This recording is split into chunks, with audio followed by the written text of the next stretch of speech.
Welcome back, everybody, to another conversation with three geeks. Today, we are joined by comedian Brittany Lyseng. It is incredible to have you here. How are you doing tonight? Good. Thank you so much for having me. I'm excited. I'm out on the West Coast, so it's a little early in the day. It's still nice outside. I'm doing good. Yes, Yeah. evening over here on the East Coast already. About dinner time. So you started as an elevator mechanic. Yeah. How do you go from elevator mechanic to stand-up comedian? I had a lot of disappointment along the way from family members. They were I have a lot of family that works in the elevator trade, so that's how I started there.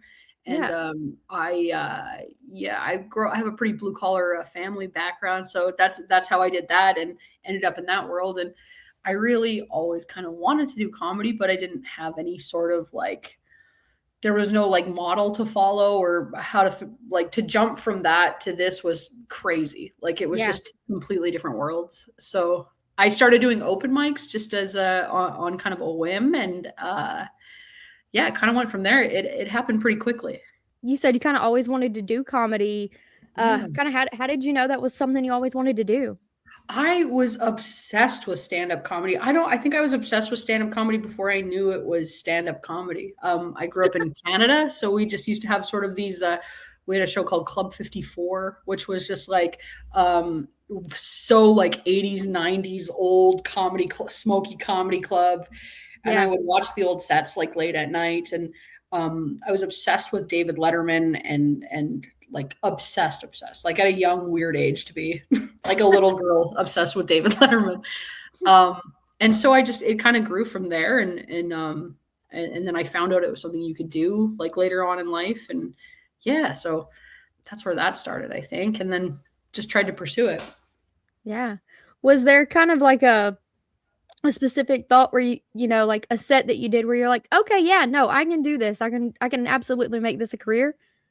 I'm it. I always feel like there's never these like huge aha moments where you're like, this is it. But it's like when you look back, it was like these sort of little graduating moments that were like, yeah, I could figure out a way to do this. And for me, like it became a thing of like, I only want to do this. I need to figure out how to do this. So Yeah. I think out of desperation, I was like, well, like I got to get hired at these comedy clubs and I got to get on the road. And then I think when it started being like I was making enough money as a comic, I could quit my regular job. And Yeah.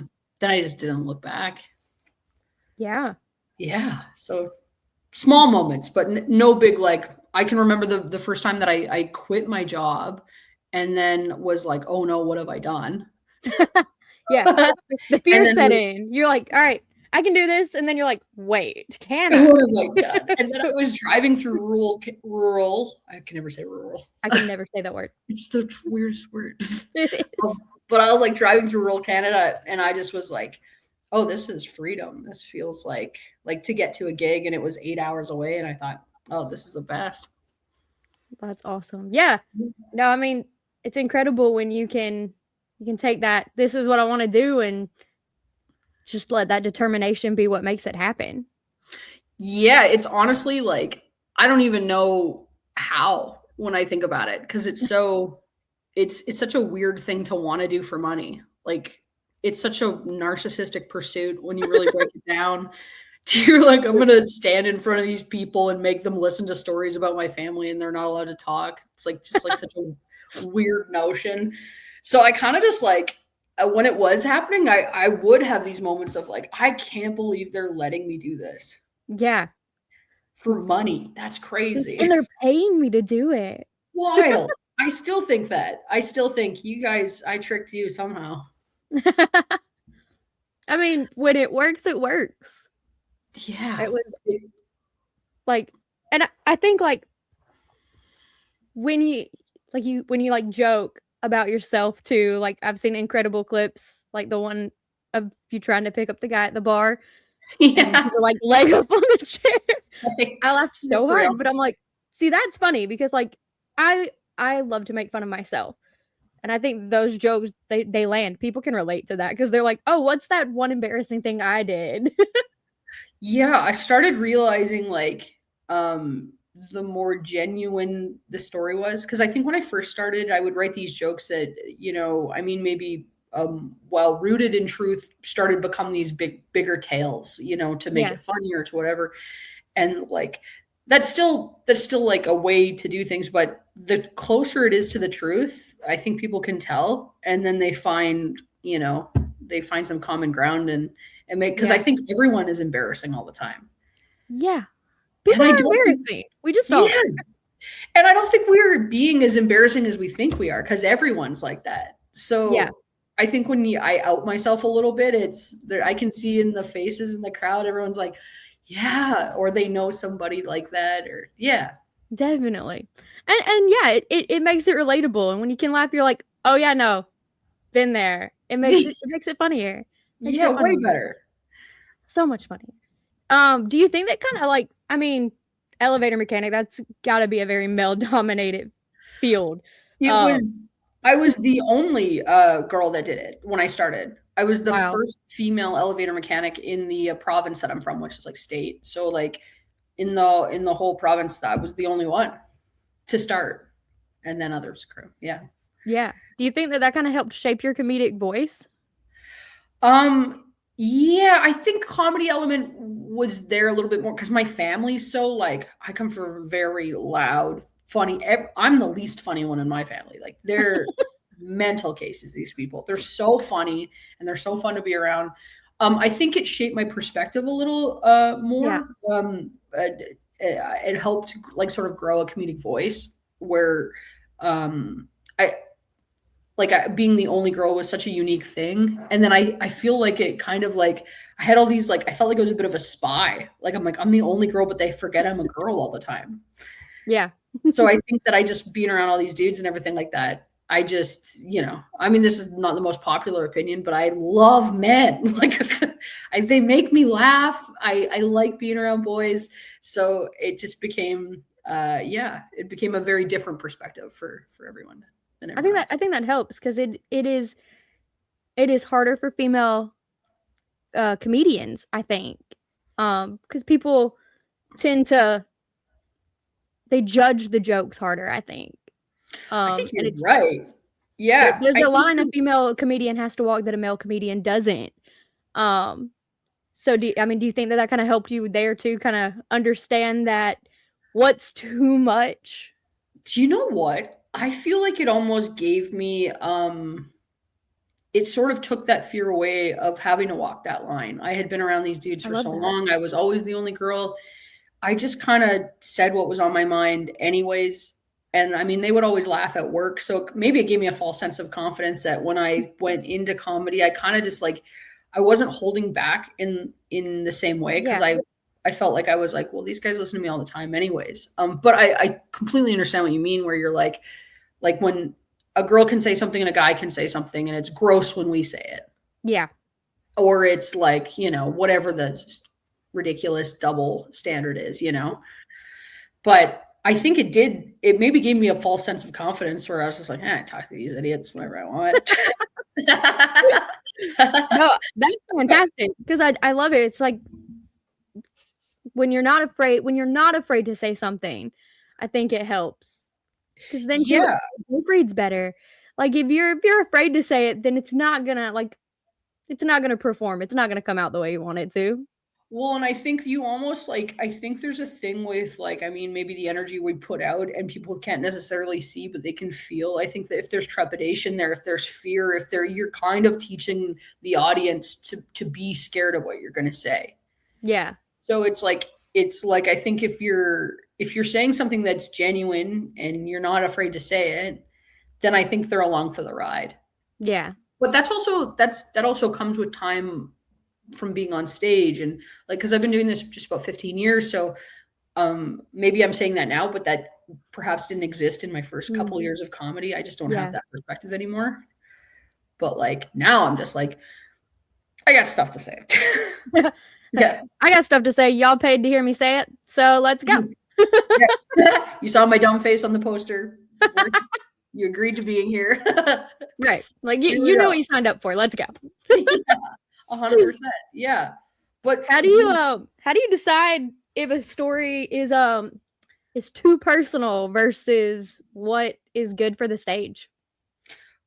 I lack any sense of boundaries whatsoever for myself, for others. I tend to, it's always like the, sort of, what's it? Don't ask for forgiveness, Yeah. first, I'd rather beg for, whatever the saying is. But it's like, sometimes I just say it. And if it's funny, then we'll redact names. There you go. But like, We won't tell you who this was. yeah. Like if it's funny to me, I think I'm always going to say it. And with the exception of if I feel like it would hurt somebody, especially somebody that I love, then I'm like, that's just like not worth doing or saying, no matter how funny. Yeah. But and often I'll check with somebody. Like if it's a story about my mom and dad, I'll tell them first. Or I'll tell them that I did it on stage at an open mic and see if they think it's okay or play them back. I did this. The crowd loved it. Just you cool if I keep doing it. Yeah, this kills. I don't want to look. You guys make the choice. There you go. Yeah. Speaking of that, have you ever had a joke that like the first time you told it, it completely bombed and then like later became like a really good like fan favorite joke? 100%. Most jokes. Like I wouldn't go the extreme of like most jokes bombing and then but everything starts for me anyways is like a premise, an idea. So it always builds into something bigger and better. That's way funnier than the original idea. I've certainly had ideas where it's like, that's why I think it's so important. Like we have this stage time where people aren't filming and trying to do whatever. Cause sometimes something just isn't anything yet. It's just this idea. I was joking the other day where I was like, this could be like, sometimes you say things, you're like, that sounded like hate speech. You're like, that's not how I meant that. And you got to work through and figure out why, So like I've definitely had jokes where the original idea wasn't that funny, but I thought the premise had legs or, and the audience for me anyways teaches me where the funny parts are. Yeah. So sometimes they're laughing at parts I didn't think were funny. And then I go, oh, like that's why that's awesome. Not this reason I thought. So that's for most jokes that happens. You're like, oh, okay, so cool. That's what's funny to you guys. Good to know.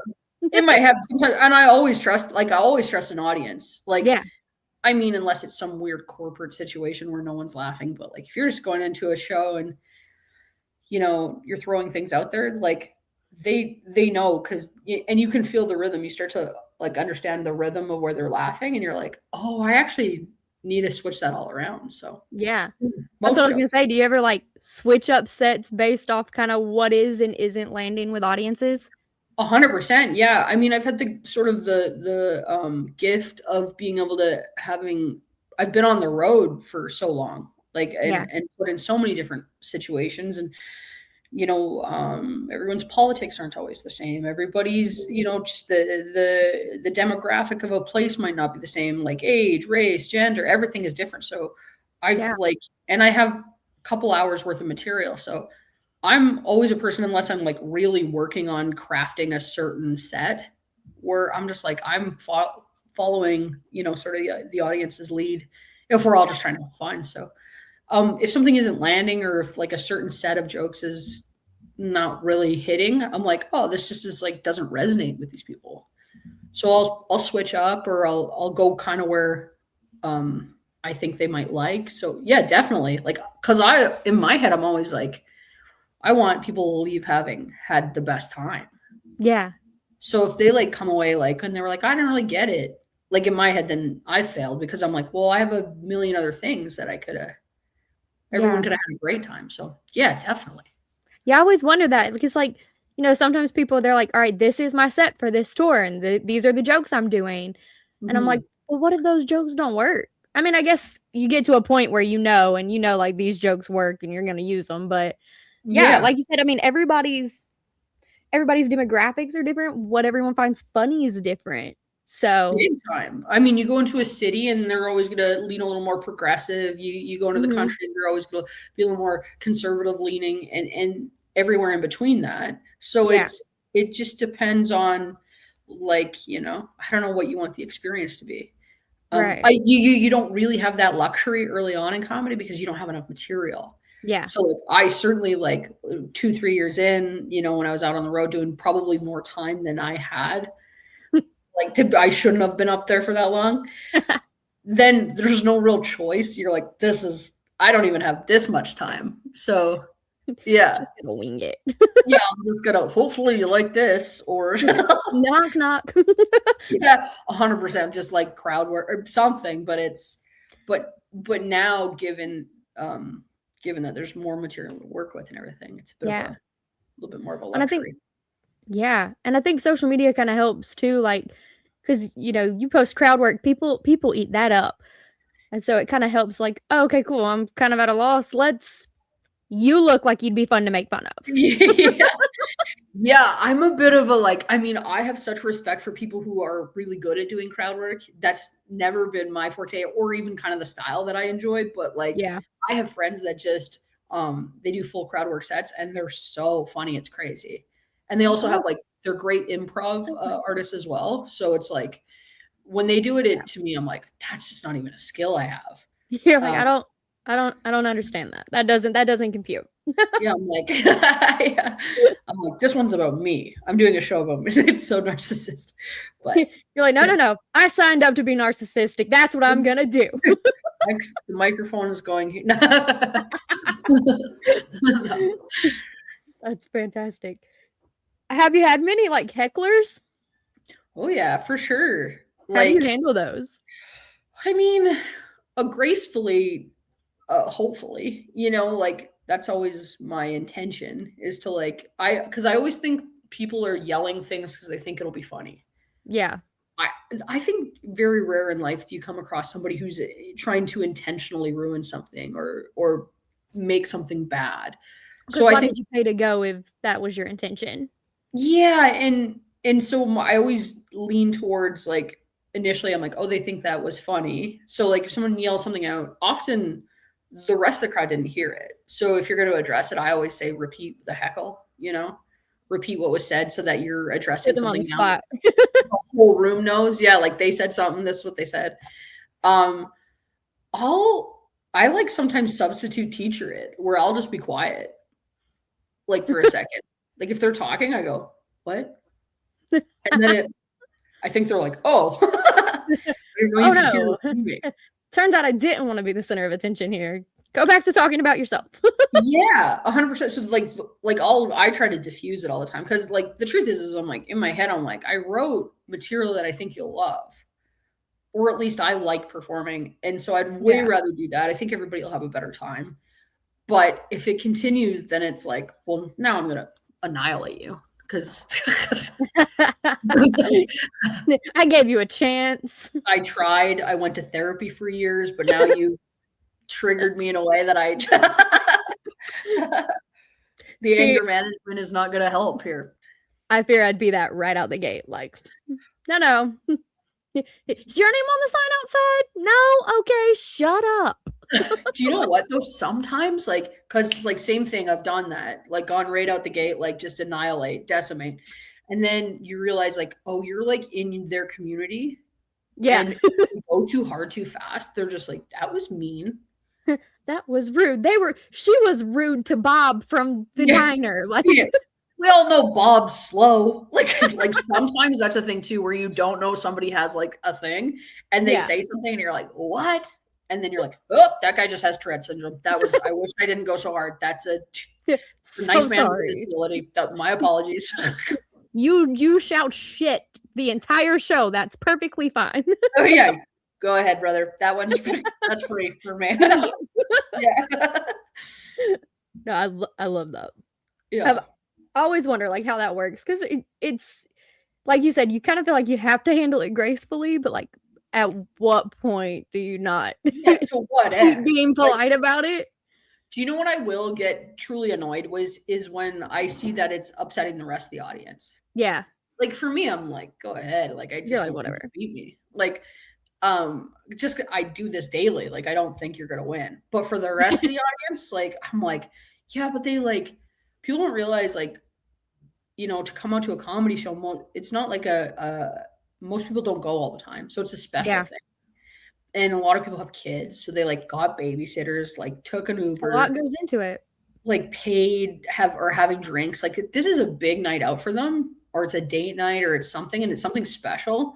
So I think like if I see, it being ruined, then I'm like, all right, we're just going to figure this situation out. Time to stop this. Yeah, kind of. Because I'm always just like, That's fair. I never understand it either. Because I'm like why? You paid to go to this show too. Like, why are you interrupting? Like, it makes no sense.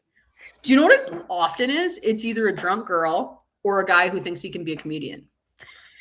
Usually, like, and like a lot of videos, that's exactly what it is. 100. It's always like a hammered girl on her birthday, which you have to try to get like birthday. And then they got a crown on, and they'll cry. You can't go too hard on a girl. Her friends will get mad for sure. And then you got the whole group's mad at you. You got 12 broads and crowns mad at you. Which is a nightmare. And then if it's a dude, they're just idiots. They're like, I think I'm funnier than you. And you're like, you're not. There's no way. You're not. You're just drunk. And your friends are going to record this. And you're going to be embarrassed tomorrow. 100%. You're like, or you're just like, none of your friends thinks this is the best. Your friends are really embarrassed right now. that guy got up and went to go pee. Like, he wanted to get away. Your friends are leaving. Yeah. Man.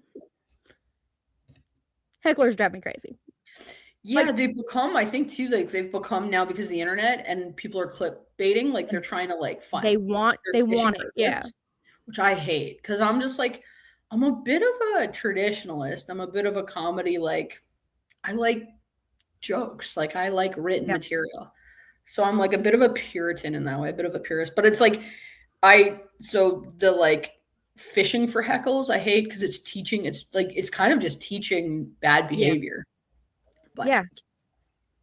It's positively reinforcing things that should not be positively reinforced. For sure. They must be killed. Yes. Eviscerated. You've also done roast battles. Like, how's that different? Like, what kind of mindset do you have to be in that's different from just like straight stand-up comedy for that? If you think about like joke structure, the same, because it's a real setup punchline thing. Yeah.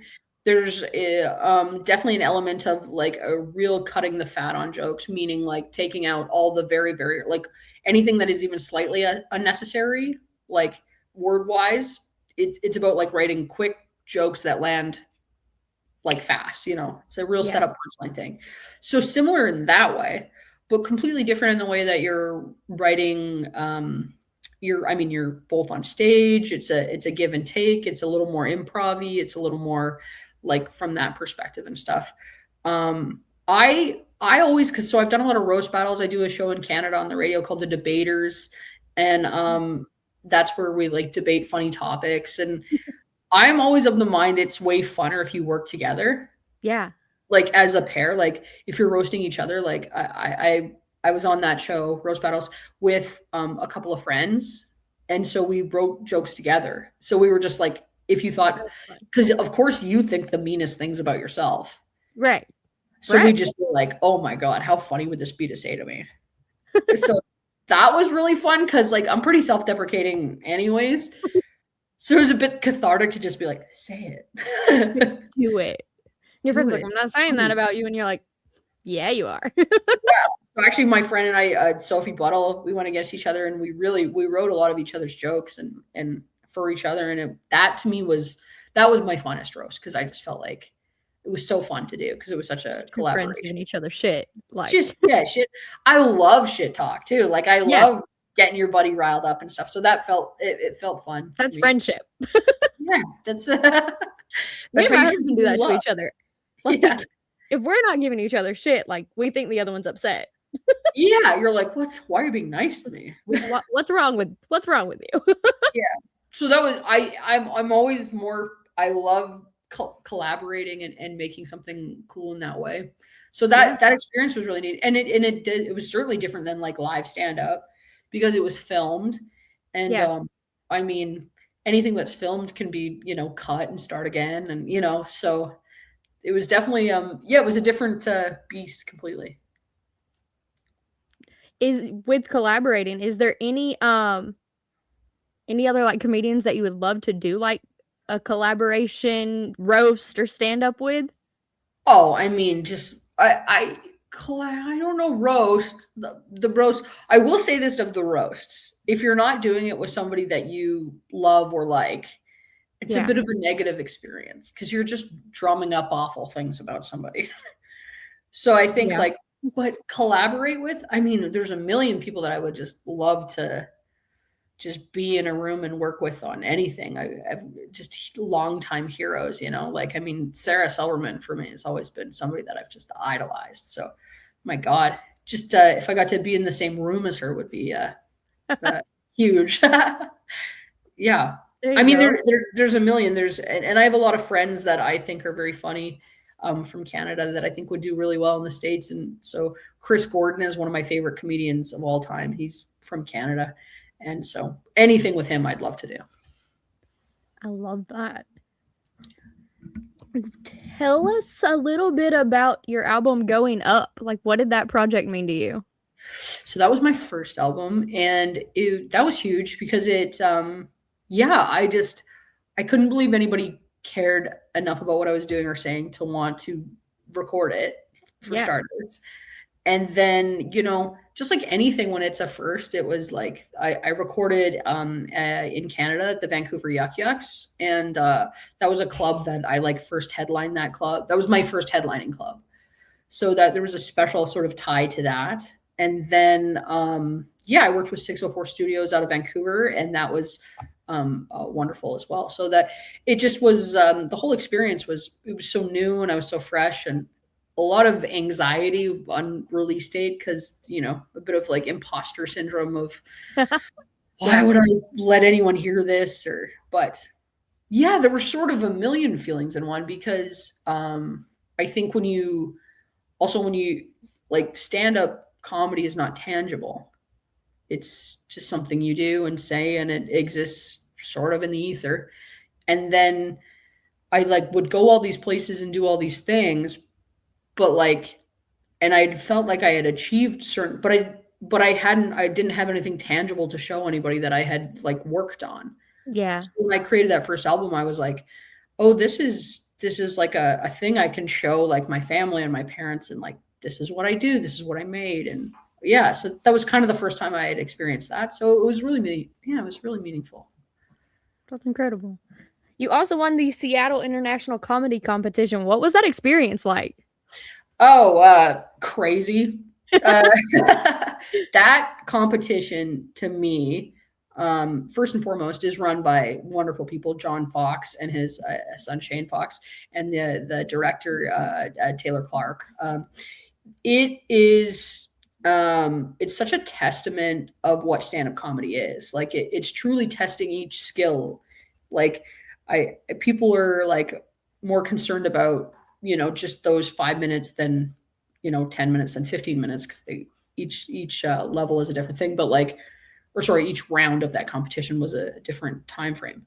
Yeah. But that's just, I think, only a real small percentage of what that competition is about, because it's about being on the road. It's a month long. You got to put yourself up. You got to get yourself there. You got to be at these theaters for sort of 6 hours a night because the shows are long and arduous. And so it's a test of can you stay calm? Can you stay in the moment? Can you root everybody else on around you, even though they're against you? Yeah. Because then the morale goes down if you start trying so hard to be better than somebody. Yeah. And also I think stand-up is such a weird thing to want to be better than somebody at, because you can't be them.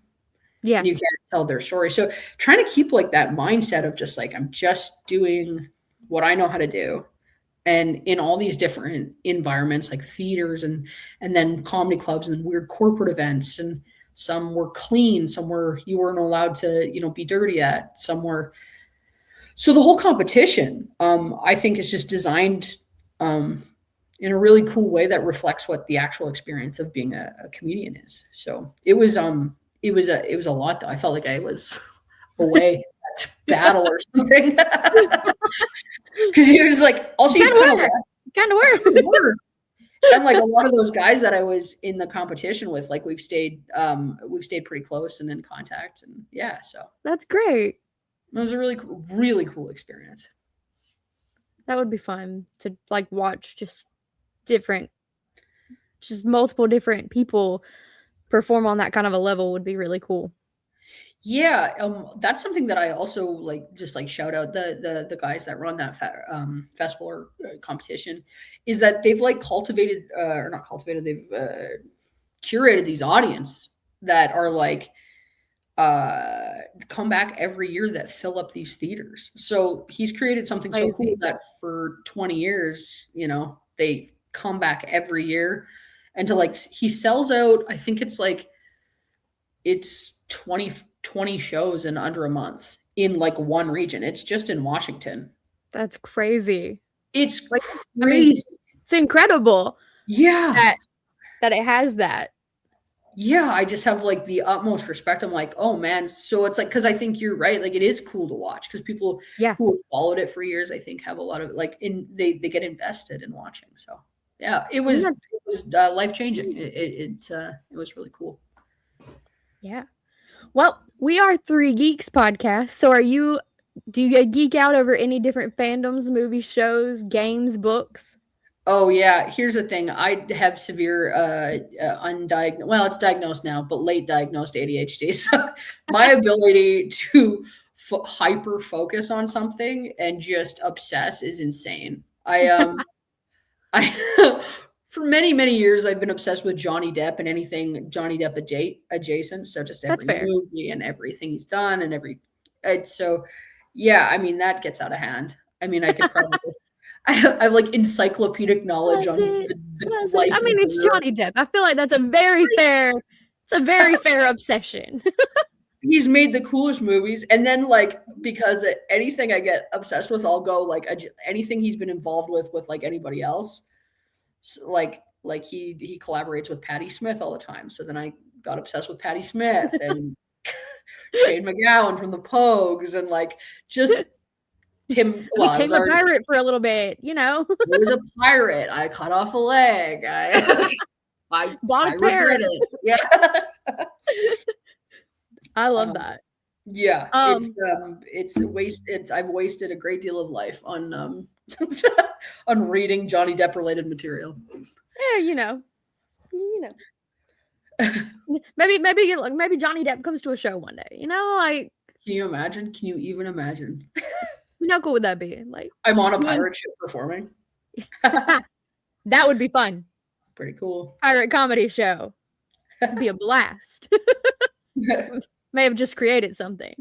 Yeah. No one steal that. No one steal my job. There's so many fan accounts. There's someone with money is gonna go make it happen now. Give me money. If you could drop into any fictional world for a week, where are you going? Fictional world. Oh, I mean, because it could just be anywhere. Yeah. I mean, some sort of underwater destination, Or are you talking about I have to go to a special place? No, it doesn't have to be a specific one. It's a fictional world. I mean, any sort of Harry Potter world. Go to Harry Potter. Have magic for a little while. Go to have magic. I don't know. Fictional world. Yeah. I think underwater or Harry Potter. I love it. Harry Potter. There you go. Yeah. It's good choices. Thank you. Do you have a movie or show that you think deserves a comedic roast? Oh, I mean, yeah. 8 million movies. It's, just to rip on. Oh, yeah. I mean, I think we can rip on Friends pretty heavily, because I think it's so I watched back like anytime I watch Friends, I'm like, this is unrelatable. These are 6 people living in a beautiful New York apartments with great jobs that they all have no business having, really. They're like this. It's to me, Ross is the only relatable character. Yeah, you're like, there's just no people of color in the entire show for whatever reason. You're just like, what is this in show? New York in the 90s? In New York.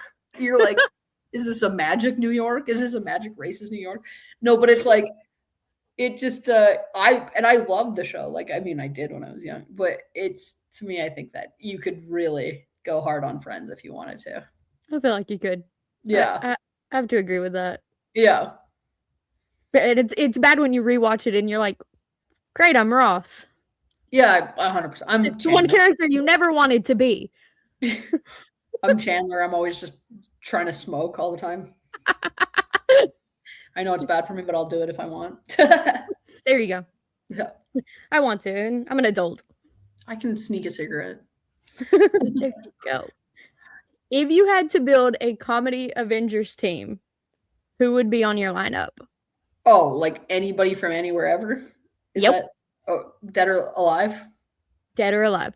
Oh my God. Norm Macdonald would be on the team. He's one of my favorite people. Sarah Silverman. George Carlin. How many people are on that? How? 5? 5? Let's say 5. Okay, so you got Sarah Silverman, David Letterman. We need Dave. We just need him back. Yeah. It's the start of everything. He has to be. Yeah, he's the reason I do anything. Norm, Dave, Sarah. Who else did I put on there? And then Comedy Avengers team. Let's see who else goes on. Oh, Carlin is on there. And then honestly, and this is just, I'm putting Chris Gordon on. I want everybody who hears this podcast to go look up my friend Chris Gordon, who I think is so funny. He's just a mental patient. He's so funny. He's like, I think he's going on the team. There you go. Yeah. I love it. I mean, yeah, you gotta have a friend by your side. Listen, he's on the team. Yeah, there's no one. Trust him the most in battle. Yeah. When you're not performing, what do your days look like? Well, my days have shifted because I live down in Los Angeles now. So I am writing a little bit. I'm walking a lot to kill time. I'm I'm exploring because I just moved down here in January. So okay. Yeah, I mean, typical day for me is writing and a little bit of exercise and hanging out with friends. And the thing about comedians is, like, you know, we don't do much during the day. Secrets Fair. out. I'm not saving anyone or anything during the day. And you know, just cooking and just, you know, existing until showtime. Just trying to make it through the day. Just making the time pass until it's time for a show. Yeah, if I'm home in Canada, then I spend a great deal of time with my parents, and I've had the same 6 girlfriends since I was in the 2nd grade. So, and they all have kids now too. So I spend a lot of time with friends and family, and yeah, as much as I can, anyway. So, what advice would you give anybody that's trying to get into stand-up comedy? The game has shifted a lot. I feel like we went from a bit of a we're in a digital world now for sure. So, I mean, but more on the sort of, like, you really got to want to do it. Like, It's not easy. It's like, you're not going to make a lot of money to start, or I've watched guys live and die poor. So it's, you know, if your hope is to make money, go do something else. If you don't want to be on the road, go do something else. And if you don't really, you have to love it, because there's no reason to do it otherwise. It's so counterintuitive to do. It's like, it's the dirtiest of art forms. It is for the depraved. It is Love for it. people who love being, a tad nomadic and in kind of dark and dingy situations. So yeah, I would just make sure you loved it first and foremost. And then, I mean, the logistics tend to be so different for everybody along the way that go to an open mic. That's where everyone starts. You just go to an open mic and write 5 minutes and throw it at the wall and see what happens. Love it. Well, Brittany, what's next for you? Well, I am down here in Los Angeles. We have a show at the Comedy Store on the 20th of April. I'm down here with Comedy Records, so we're down here producing a bunch of content and having a blast. So lots is coming up. I mean, lots coming up on the with Comedy Records, and lots coming up show wise. And yeah, I have a website. It's got an email list, so if you want to check out shows, they're all up there. Perfect. Well, what is the website for people to be able to check it out? www.brittnylyseng.com. Perfect. And where can people find you online other than the website, like socials or anything to stay kind of updated as well? Yeah, I'm Brittany the Comedian on Instagram, and Brittany Lyseng on everything else. So TikTok and everything. So yeah, pretty. It's just my big picture of my big dumb face. Easy to find. Easy to find. Yeah. Well, everybody go make sure you check out the website, go like and follow socials, and don't forget to like, share, and subscribe here, and we will see you guys next time. Thank you very much.